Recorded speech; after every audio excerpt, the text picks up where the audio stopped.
Hoje a gente vai mergulhar de cabeça no momento simplesmente fundamental do Evangelho de Lucas. É uma história incrível sobre como uma missão que parecia bem pequena e com pouquíssimos recursos acabou gerando ondas de choque tão fortes que chegaram até o palácio de um rei. Para a gente começar, vamos pensar um pouco sobre essa pergunta, que é super atual. Hoje em dia, para algo viralizar, basta um clique, um compartilhamento.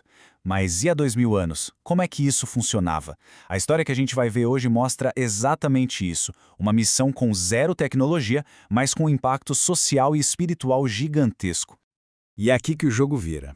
Pela primeira vez, Jesus sai do centro da ação e capacita seus seguidores.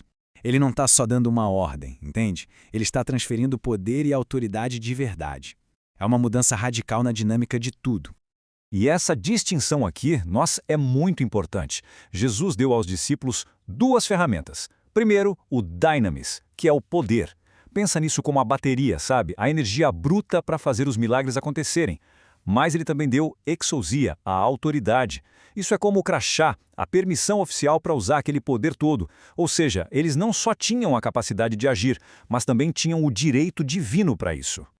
E para que era tudo isso? Bom, a missão era duplamente poderosa e perfeitamente equilibrada. Não era só para pregar, não. Era para proclamar o reino de Deus com palavras e, ao mesmo tempo, demonstrar esse reino com ações, curando quem estivesse doente. A mensagem, como Lucas nos mostra, cuida tanto da alma quanto do corpo. Ok, se você achou que já era radical, se prepara, porque agora as coisas ficam ainda mais intensas.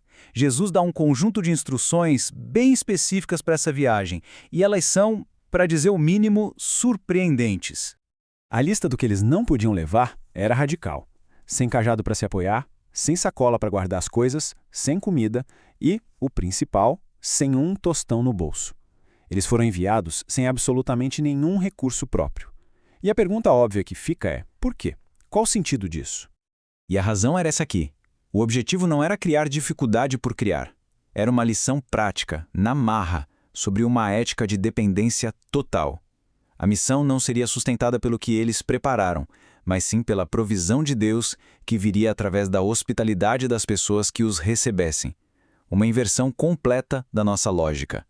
Tá, mas e se ninguém quisesse ouvir? E se fossem rejeitados? Jesus também tinha um protocolo para isso. Sacudir o pó dos pés era um gesto judaico muito conhecido na época. Basicamente significava o seguinte: a nossa parte foi feita. Se vocês rejeitam a mensagem, a responsabilidade é toda de vocês. A gente não leva nem o pó daqui conosco. Era uma declaração simbólica muito, muito forte. E então, os discípulos foram pregando e curando.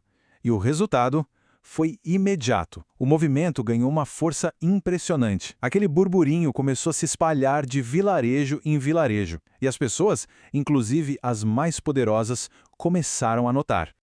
E é aqui que a câmera da história muda de repente. A gente sai da estrada com os discípulos e é levado direto para o palácio de Herodes Antipas, o governante da região.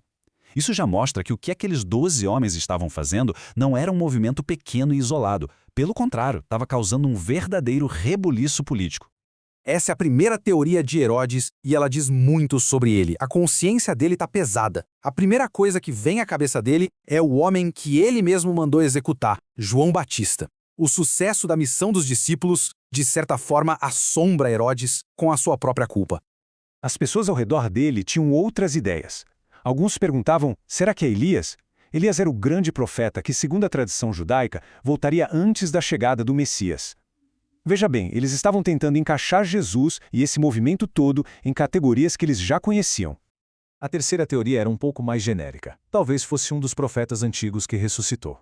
Mas o ponto principal é o seguinte: ninguém sabia direito o que estava acontecendo. O texto diz que Herodes ficou perplexo. O poder e a autoridade dos discípulos geraram uma confusão enorme no mais alto escalão do poder. Então, o que a gente tira disso tudo?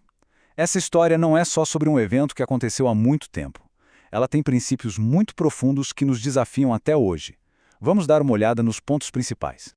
Esse resumo ajuda a gente a organizar as ideias. Primeiro, a capacitação. Os discípulos só conseguiram fazer o que fizeram porque receberam poder e autoridade de Deus, não veio deles. Segundo, a simplicidade. A estratégia deles não foi baseada no que eles tinham, mas na obediência radical. E terceiro, o impacto. Quando a fé é vivida de verdade, de forma autêntica, ela inevitavelmente vai confrontar e deixar inquietas as estruturas de poder do mundo, como aconteceu com Herodes. Se a gente pudesse resumir a passagem inteira em uma única frase, seria essa. A ideia central é essa aqui. Um grupo de homens comuns, sem poder nenhum, sem recursos, agindo sobre uma comissão divina, foi capaz de perturbar um rei em seu palácio. É uma inversão total de como a gente costuma pensar sobre poder e influência. E a gente termina com a pergunta de Herodes. Ele faz essa pergunta movido pelo medo, pela confusão, mas a narrativa deixa ela ali pairando no ar. Porque, no final das contas, não é só a pergunta dele, né? É a questão central que ecoa através do tempo. Diante de um poder que não vem da riqueza ou da força, mas que vem de Deus, a pergunta que fica é: quem, afinal de contas, é este?